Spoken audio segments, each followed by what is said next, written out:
আসসালামু আলাইকুম, কেমন আছেন সবাই? এই তো সকাল সকাল চলে আসলাম বালকনিতে, বারান্দায় গাছ ছিল কিছু, নয়নতারা গাছের এখন সময় না, এই জন্য গাছগুলো কেটে ফেলে দিলাম। দেখলাম যে কয়েকটা ফুলও আছে, তো ফেলে দিতে খারাপ লাগছে, তো এগুলো রেখে দিলাম একটা পাত্রে। এখানে পানি ভরে রাখবো, যতদিন বাঁচবে।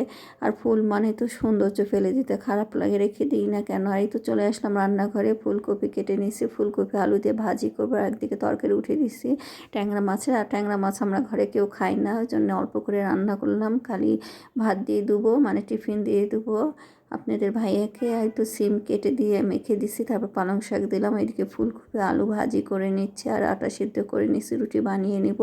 আর শীতের সবজি দিয়ে রুটি খেতে কিন্তু ভালো লাগে। এদিকে দুটো ডিমও সিদ্ধ উঠিয়ে দিব। এই তরকারিটা হয়ে যাচ্ছে, পালং শাকের তরকারি।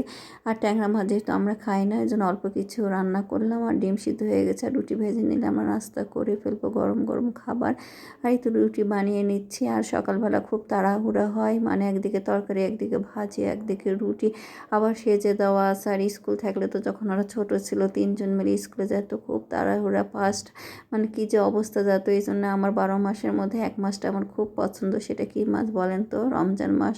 রমজান মাসটা আমার জীবনের একটা অন্যরকম মাস, মানে অন্যরকম মনে হয় মাসটা, যে জীবন থেকে একটু আলাদা। কারণ সকালে কোনো তাড়া থাকে না, দুপুরে কোনো তাড়া থাকে না, একবারে দুপুরের পর গোছগাছ করা, রান্নাবান্না করা। গরম হলো আমার ভালো লাগতো, রোজার মাসটা এখনও ভালো লাগে, কারণ একটু অন্যরকম, আমার জীবনের থেকে একটু আলাদা।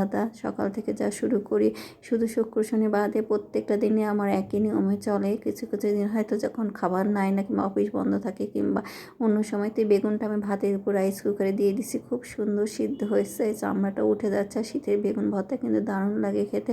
তো এখন করে ফেলবো।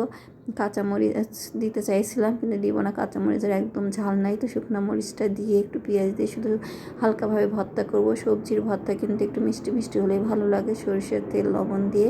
এখানে ধনেপাতা দেওয়া যেত, কিন্তু ধনেপাতার ভর্তা আছে দেখে আমার বেগুনের মধ্যে ধনেপাতা দিয়ে ওরা মিক্স করে খেয়ে নেব। আর এই তো ভর্তাটা করে নিই। আর কিছু এই শীতের সময় কিছু ভর্তা ভাজি থাকলে ভাতটাও খাওয়ার রুচি হয়, যে কোনো ভর্তা খেতে কিন্তু দারুণ লাগে। প্রতিদিনই কিছু না কিছু ভর্তা রাখি। আর আসলে একটা সময় কিন্তু মাছ তরকারি কিছুই ভালো লাগে না, একটু মনে হয় যে ভর্তা সবজি একটু হলে ভাতটা খেতাম। আসলে সব কিছুই সময় আগে হয়তো মাংস ডিম ছাড়া ভাতই খেতাম না ছোটোবেলায়, কিন্তু এখন একটা পর্যায়ে আসে মনে শুধু সবজি খাই, সবজি সিম ভাজি, বেগুন ভর্তা, সিম ভর্তা, আলু ভর্তা, এগুলো দিয়ে ভাত খাই, এরকম মনে হয়। বয়সের সাথে সাথে সব কিছু পাল্টে যায়। আমার এই যে রাইস কুকারে ভাত ছিল, একটুটা আমি নিয়ে নিছি, আর গরম ভাত নিয়ে নেয়।